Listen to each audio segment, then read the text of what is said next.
এই যে এই মহারাজের এই রকম হাসি হাসি মুখ দেখেও শান্তি, আজ আর কোনো দুশ্চিন্তা নেই, কোনো উৎকণ্ঠা নেই। ধীরে মন্ত্রী মশাই, ধীরে, না হলে যে নেই নেই করতে করতে নিজেই খেই হারিয়ে ফেলবেন। না না, এবারে আর হারিয়ে দেওয়ার কোনো সুযোগ নেই। এবারে তো হারাবো আমি। কাকে হারানোর কথা বলছেন মহারাজ? নবাব বাহাদুরকে পুরো চুপ করিয়ে দেব। মানে বলছিলাম কি, আর একবার ভেবে চিনতে দেখলে হতো না? যা ভাবা সব ভাবা হয়ে গেছে মন্ত্রী। আগের বার নবাব সবাইকে মুর্শিদাবাদে ডেকে নিয়ে গিয়ে বেইজ্জত করেছিলেন। এবার তার মধুর প্রতিশোধ নেব আমি। সে না হয় নেবেন, কিন্তু তার জন্য যে নবাবকে কৃষ্ণনগরে আসতে হবে, সে ব্যবস্থা করা যাবে তো মহারাজ? করা যাবে মানে করে ফেলেছি। গঙ্গার ধারে যে নতুন অতিথি নিবাস বানিয়েছি, সেটার উদ্বোধনেই নবাবকে আমন্ত্রণ জানাচ্ছি আমি। তবে আমি বলি কি, ব্যাপারটা অনেকটা ওই খাল কেটে কুমির ডাকার মতো হচ্ছে নাকি মহারাজ? কুমির হোক আর জলহস্তি হোক, নবাবকে নিমন্ত্রণ করব বলে ভেবে ফেলেছি, আর নিমন্ত্রণ করছিও। কিন্তু আমি তো মহারাজ। থাক থাক গোপাল, থাক। আমি বলে আর মহারাজকে বিরক্ত করতে হবে না। আর তোমার যদি নবাবের কৃষ্ণনগরে আসা নিয়ে আপত্তি থাকে, তবে তোমাকেই না হয় এই কদিন রাজসভায় আসতে হবে না। যেমন বলবেন মহারাজ।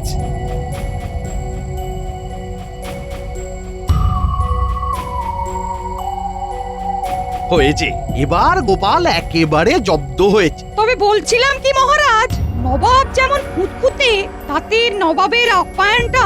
সেসব নিয়ে ভাবতে হবে না, নবাবের আপ্যায়নের ব্যাপারটা আমি সামলাবো। আর এই তালে যতটা যা হাতানো যায় হাতাবো।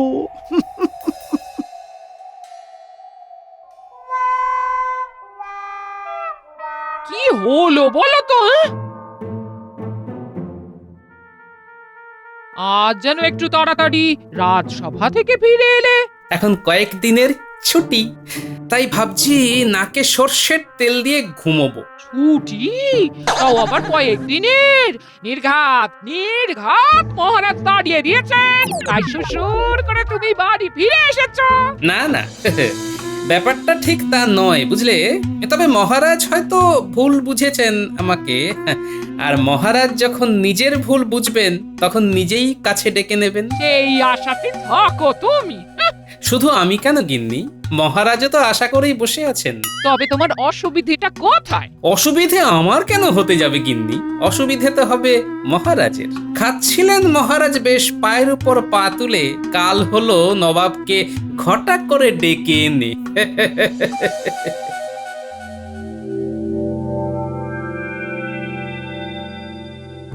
আবার কি নতুন ফরমান নিয়ে বসে আছেন জাহাপানা? ফরমান নয় উজির, ফরমান নয়। আমাকে কৃষ্ণনগরে যাওয়ার জন্য আমন্ত্রণ করেছে কৃষ্ণচন্দ্র। হ্যাঁ, বলেন কি? মনটা নিজে থেকে কেমন নিচে নিচে উঠছে, বুঝলে, নিচে নিচে উঠছে। কেন জাহাপানা? আরে এটা বুঝছো না, এবার যে কৃষ্ণচন্দ্রের নিজের ডেরায় গিয়ে তাকে নাকানি চৌপানি খাওয়াবো। আপনি যতই ও করেঙ্গে ভাবুন, আপনার কপালে কি আছে সেটা তো গোপাল ঠিক করবে। সময় আসুক। আবার আবার তুমি আমার সামনে দাঁড়িয়ে বিড়বিড় করছো। শোনো, যেমন যা বলছি চটপট ব্যবস্থা করো দেখি। হ্যাঁ হ্যাঁ হ্যাঁ, বলুন বলুন জাহাপানা, কি করতে হবে বলুন। বেশ, তবে তাই হবে, আপনি যেমন বলবেন জাহাপানা। আপনার হাতে ওটা কি মহারাজ? আবার কোনো নিমন্ত্রণ পত্র এলো নাকি? পত্র নয়, পত্রের উত্তর এলো। আসছেন, নবাব আসছেন। এবার তো তাহলে আমাদেরও তৈরি হতে হবে। হ্যাঁ হ্যাঁ, নবাবকে অভ্যর্থনা জানাবার জন্য কি কি ব্যবস্থা নেওয়া হচ্ছে সেটা একবার আলোচনা করে নেওয়া দরকার। তা কেমন কি আয়োজন করলে মন্ত্রী তুমি? এই খাবারের আয়োজন সেরে ফেলেছি মহারাজ। শরবত আর মরশুমি ফল তো থাকছেই, তার সঙ্গে সরপুরিয়া থেকে শুরু করে মোহনভোগ, মিষ্টির হরেক রকম। তারপরে তো গঙ্গার ইলিশ, কচি পাঁঠার ঝোল। ওহ, করেছো কি মন্ত্রী? আমার তো শুনেই জিভে জল চলে আসছে। আমিও তৈরি মহারাজ, মানে কামান তৈরি করে রেখেছি। নবাব এলেই গোলা ছুঁড়ে অভ্যর্থনা জানাবো। না না থাক, ওটা আবার বাড়াবাড়ি হয়ে যাবে। মশা মারতে আর কামান দাগতে হবে না তোমার। যথার্থ বলেছেন মহারাজ। তবে রাজকবিকে যে বিশেষ একটা দায়িত্ব নিতে হবে এবার। উমা, সেটা আবার কি? শোনো, নবাবকে নিয়ে মিঠে করা, মানে একেবারে টক ঝাল মিষ্টি করে একখানা কবিতা রচনা করে ফেলো তো দেখি, যেটা তুমি নবাবের সামনে পাঠ করবে। টক ঝাল মিষ্টি শুধু রান্না? যাও যাও যাও, আর কথা বাড়িও না। নাও নাও, সবাই তৈরি হয়ে নাও চটপট, হাতে আর সময় নেই বিশেষ।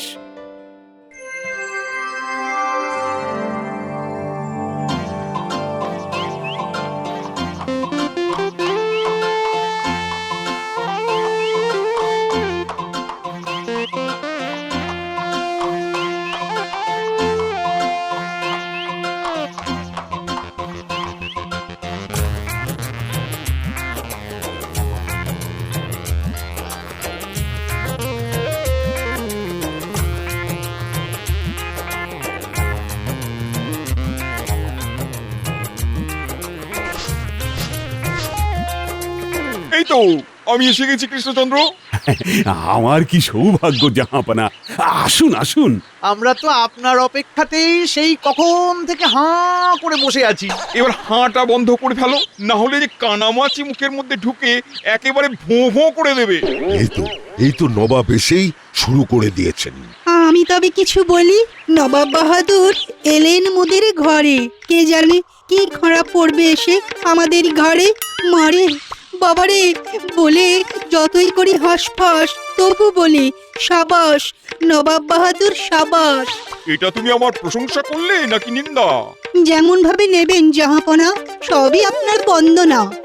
মোক্ষম বলেছ কবি, নবাবকে প্রথমেই একেবারে চমকে দিয়েছ। বেশ বেশ বেশ, কই উজির, সবার যে হাত খালি, দাও দাও দাও, সবার হাত ভরে দাও। হ্যাঁ হ্যাঁ জাহাপনা, এই তো আমি সব সাজিয়েই এনেছি।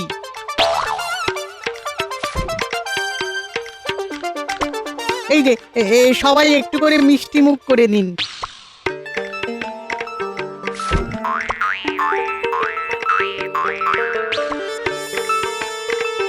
এইসবের আবার কি দরকার ছিল? দরকার তো ছিলই, এতদিন পরে এলাম, খালি হাতে তো আর আসা যায় না। আহা আহা, কি উত্তম চিন্তা! না না, আমি সর্বপ্রথম এই মিষ্টান্ন গ্রহণ করব।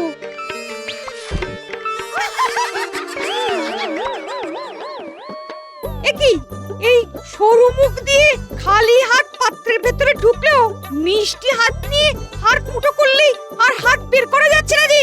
বেশ কিছুক্ষণ কসরত করার পরেও তো মিষ্টি হাত থেকে আর মুখে এলো না, না খেয়েই হাত বের করে নিতে হচ্ছে। মুখের সামনে খাবার, তবু তোমরা খেতে পাচ্ছ না? হ্যাঁ, এ কি কৃষ্ণচন্দ্র, এ কি অবস্থা? এই মরেছে, নবাব যে ভালো খেলা দেখাতে শুরু করেছেন। এখন মনে হচ্ছে গোপাল থাকলে এর একটা পাল্টা জবাব ঠিক দিতে পারত। সবাইকে তো দেখছি, কই গোপালকে তো দেখতে পাচ্ছি না। আপনি আসছেন শুনে গোপাল গা ঢাকা দিয়েছে নবাব বাহাদুর। সবাইকে ছেড়ে গোপালের খোঁজ করছেন কেন জাহাপনা? আসলে গোপালকে নিয়ে তামাশা না করলে যে আমার মনের আশা মেটে না উজির, কি করি বলো?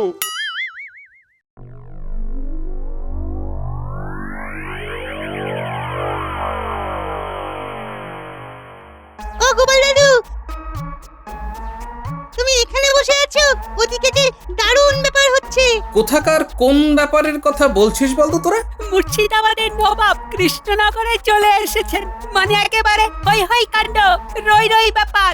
আর ওদিকে গঙ্গার পাশের অতিথি নিবাসও বেশ সুন্দর করে সাজানো হয়েছে। তুমি যাবে না গোপাল দাদু? গেলে ভালো, না গেলে আরো ভালো। আমি বলি কি, তুমি মহারাজকে যদি সত্যি ভালোবাসো, তবে মহারাজ কখন বিপদে পড়বে আর তোমাকে ডেকে পাঠাবে, তার জন্য অপেক্ষা না করে নিজেই গিয়ে মহারাজের পাশে দাঁড়াও। হ্যাঁ, এইটা কিন্তু দিদা একদম ঠিক কথা বলেছে দাদু, তোমাকে মহারাজের পাশে দাঁড়াতেই হবে। তুমি পাশে না থাকলে মহারাজের যে ফাঁকা ফাঁকা লাগবে। তোরা সবাই মিলে এইভাবে বললে আমাকেও যে অন্যরকম কিছু ভাবতেই হয় এবার। না, গিয়ে দেখি তাহলে নবাবের খাতির যত্নের কোনো ত্রুটি হচ্ছে কিনা।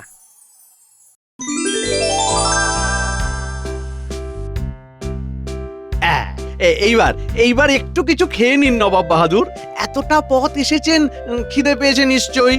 আমি কিন্তু আজ নিজে দাঁড়িয়ে থেকে খাওয়াবো আপনাকে, কোনোটাতেই আর না শুনবো না। হ্যাঁ, খাওয়ার পরে একটু বিশ্রাম নিয়ে তারপর ফলাহার। ওহ, পরিকল্পনা তো সব সাজিয়েই ফেলেছো দেখছি। কোথাও কোনো ফাঁক নেই, মন্ত্রী মশাইয়ের কাজ আছে বলতে হবে। এই আর কি, এই যে এই সব আয়োজন সেসব তো আমিই করেছি। মন্ত্রী মনে হচ্ছে বড্ড বাড়াবাড়ি করছে। এইসব আবার কি? এগুলো কি আমার পছন্দের খাবার? আমার তো এখন খেতে ইচ্ছে করছে জল ঢালা পান্তা ভাত আর শুকনো লঙ্কা পেঁয়াজ তেল দিয়ে মাখা আলু ভাতে, তারপর শরতলা দুধে পাতা টক দই, আর শেষে বিট নুনে জড়ানো কাঁচা আমলকি। কই এসব আনো দেখি। হ্যাঁ, সে কি, এই মরেছে, এরকম তো আগে কখনো শুনিনি। তাহলে সবাইকে জানিয়ে দাও নবাব কৃষ্ণনগরে এসে কিছুই খায়নি। ও, কিচ্ছু খাবেন না জাহাপনা, কিন্তু আপনি না খেয়ে থাকলে যে রাজ্যের অকল্যাণ হবে। হলে হবে, কি আর করা যাবে। করা তো অনেক কিছুই যায়, তবে আপাতত আগামীকালের খাবারের থালাটা একবার দেখে নিন জাহাপানা। দেখুন তো এটা আপনার মনের মতন হয়েছে কিনা। ও গোপাল, তুমি তাহলে এলে শেষ পর্যন্ত, কিন্তু এটা আবার কি ধরনের রসিকতা? তাই তো, থালা তো ফাঁকা। রসিকতা কেন হতে যাবে জাহাপানা? কাল শুক্লা চতুর্দশী আর নতুন গৃহের উদ্বোধন, তাই ওই দিনে উপবাস করাই আমাদের রীতি। মহারাজ নিজেও কিছু খাবেন না আর কাউকে কিছু খাওয়াবেনও না, শুধু এই সামান্যই ফল আর শরবত ছাড়া। বল কি উপবাস? তাহলে তো সর্বনাশ। না না না না না, তাহলে না হয় যে আয়োজন করা হয়েছে সেটাই খেয়ে নি আজকের মতন। যাক, নবাব তাহলে মুখে কিছু তুললেন। নবাব খাবেন না মানে? উনি যদি বুনো ওল হন, আমিও তবে বাঘাতে তুল। ভাগ্যিস তুমি ঠিক সময় এলে, তাই তো নবাবের খাওয়ার ঝামেলাটা মিটলো। ঝামেলার এখন কি দেখেছেন মহারাজ? এখনো তো আসল ঝামেলাই বাকি আছে। তুমি আবার মহারাজকে মিছিমিছি ভয় দেখাচ্ছ। না না, গোপাল যখন বলছে তখন ব্যাপারটা আর উড়িয়ে দেওয়া যাবে না। এবার বেশ সতর্ক থাকতে হবে।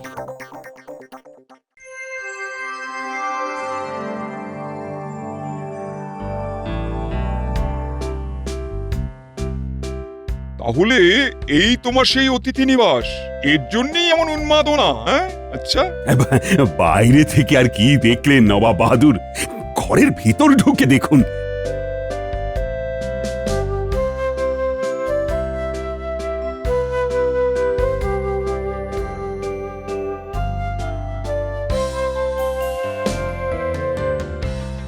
ওরখানা খাসা বানিয়েছে বটে, তবে বেমালুম চিপে যেতে হবে। এই ঘর দেখে আমার তো চোখ কপালে উঠে যাচ্ছে জাহাপানা। করো, চুপ করো, আহাম্মকের মতন চেঁচামেচি করো না। জুৎসই একখানা ফন্দি আঁটতে হবে এবার, যাতে যাতে কৃষ্ণচন্দ্রের থোঁতা মুখ ভোঁতা হয়ে যায়। কি হলো জাহাপানা?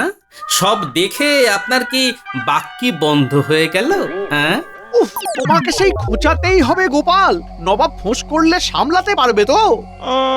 সবই ঠিক আছে, তবে ঘরটা যেন কেমন ফাঁকা ফাঁকা লাগছে। হ্যাঁ, ফাঁকা লাগছে। না না, ইতিমধ্যেই তুমি অনেক অর্থ ব্যয় করেছো, তাই ঘর ভরার ব্যবস্থা তোমার সভাসদরাই করবে, তাও তাও আমার খরচে। এটা আবার জাহাপানার কেমন খেয়াল? আমাকে তবে 100 মোহর দিয়ে চোখ বন্ধ করে বসে থাকুন জাহাপনা।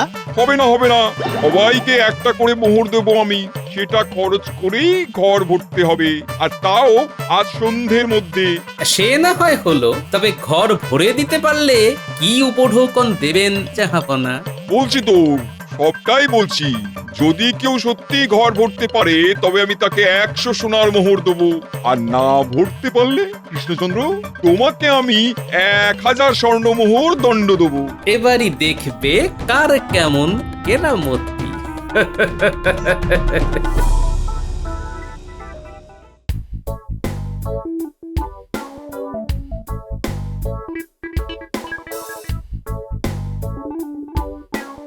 এই নাও ভাই। এই একটা মোহর দিয়ে কাপড় কিনতে এসেছেন, এতে আর কত কি হবে? হ্যাঁ, যাই হোক, কাপড় দিয়ে ভরে দেব ঘর।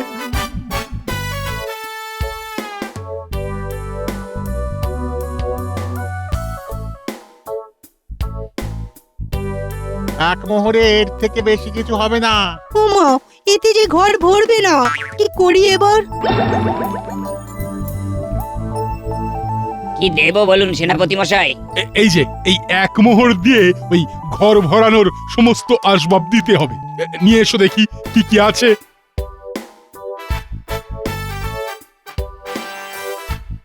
এই যে এই চৌকির থেকে বেশি কিছু হবে না। এটা দিয়ে কি হবে? এতে ঘর ভরবে? সে আমি কি জানি, এই এক মোহরে এর থেকে বেশি আর কি হবে?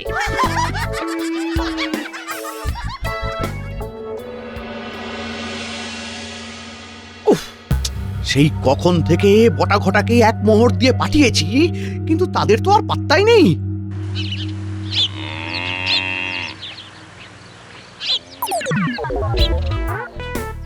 এসে গেছি মন্ত্রী মশাই, এসে গেছি।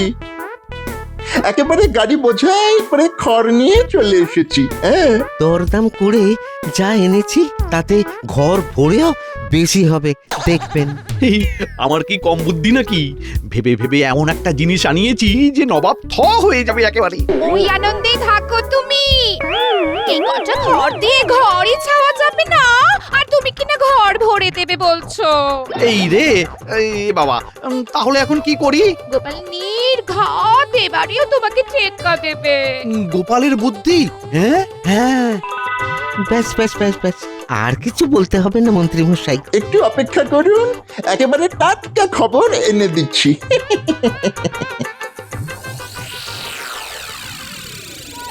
তুমি কি গো? সবাই তো শুনছি মহারাজের ঘর ভরানোর জন্য সব রকম চেষ্টা করছে, শুধু তুমি চুপ করে বসে আছো। এই কথাটা তোরা বুঝতে পারছিস, কিন্তু তোদের দাদুর মাথায় আর ঢুকছে না। হ্যাঁ না গো দিদা, দাদুর মাথায় নিশ্চয়ই আরো ভালো কিছু পরিকল্পনা আছে। আর তাই তোদের দাদু আরেক বাটি চাল ভাজা খাবে বলছে। বলি নবাবে সামনে কোন মুখ নিয়ে দাঁড়াবে শুনি? এই ওটো, এক্ষুনি ওটো বলছে। ওরে ন্যাপলা, ওরে গুলটে, কই একটু তুলো আর সর্ষের তেলের ব্যবস্থা কর দেখি, বাকিটা না হয় আমি দেখছি। ঢের ঢের লোক দেখেছি, এরকম দেখিনি। এখন কানে তুলো গুঁজে নাকে সর্ষের তেল দিয়ে ঘুমোনো তোড়জোড় করছে। তুমি তাহলে আমাকে বুঝলে গিন্নি, আসলে আমার ঘর আলো করে থাকো কিনা তুমি।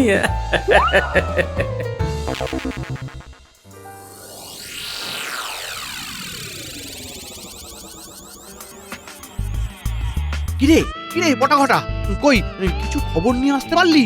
এসেছি তো মন্ত্রী মশাই। আরে খবরটা কি সেটা বলবি তো।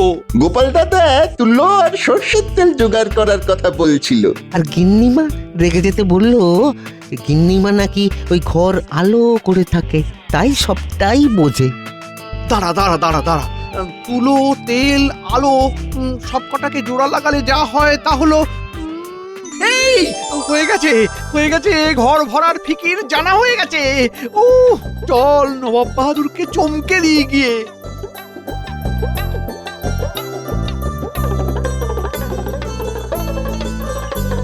কই সবাই হাজির হয়েছে নাকি বাকি আছে কেউ?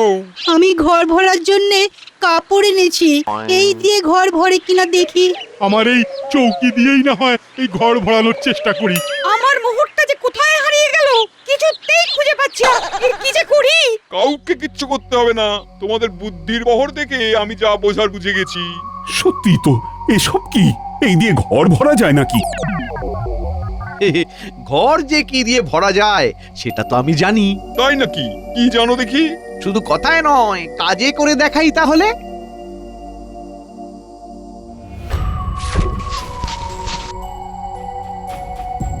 এই দেখুন, পুরো ঘরটাই তো ভরে গেল। আরে বাহ, এই তো কেমন আলো দিয়ে সারা ঘর ভরে দিল মন্ত্রী। হ্যাঁ তাই তো দেখছি। তাহলে তো পুরস্কারের 100 মোহর মন্ত্রীকেই দিতে হবে। না মন্ত্রী মশাই দেখালেন বটে। একেই বলে বুদ্ধিঞ্জস্য বলং তস্য। ব্যাপার কি মহারাজ? মনে হচ্ছে ভীষণ একখানা কাণ্ড ঘটে গেছে। ঘটছেই তো, এই দেখো মন্ত্রী কেমন বুদ্ধি করে আলো দিয়ে ঘরটাকে ভরে দিয়েছি। না না না না না, মানতেই হবে মানতেই হবে, বুদ্ধির জোরে মন্ত্রী গোপালকে টেক্কা দিয়েছে। মন্ত্রীমশাই প্রদীপের আলোয় ঘর ভরেছেন বটে, তবে প্রদীপের তলাটা তো অন্ধকারই রয়ে গেল। হ্যাঁ তাই তো তাই তো তাই তো। যা ভয় করেছিলাম ঠিক তাই। গোপাল এসে আবার আমার পাকা ধানে মই দেওয়ার চেষ্টা করছে। তাহলে তো ঘর পুরোপুরি ভরল না জাহাপানা। ঘর ভরার জন্য হাতে গরম উপায় তো আমার কাছে আছে জাহাপনা।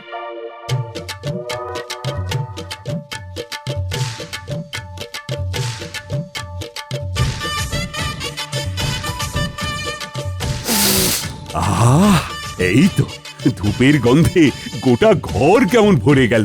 এবার আর কোথাও একটু খালি নেই। এবার তো তাহলে ওই 100 স্বর্ণমোহর তোমাকেই দিতে হয় গোপাল। ও এবারেও গোপালই বাজি মেরে দিল।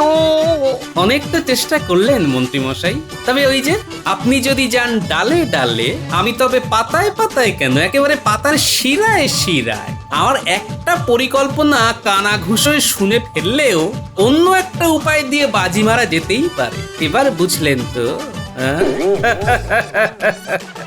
এই না হলে গোপালের বুদ্ধি শুধু গন্ধ নয়, বুদ্ধি দিয়েও ঘর ভরে দিয়েছে গোপাল। গোপালের জন্য আমার 1000 স্বর্ণমুদ্রাও বেঁচে গেল। এক্ষুনি মুর্শিদাবাদে ফিরে চলো উজির, এখানে আর এক মুহূর্ত থাকবো না। চলো চলো চলো। তবে আমিও একটা প্রতিজ্ঞা করছি, এরপরে আমি আর এমন খাল কেটে কুমির ডাকবো না।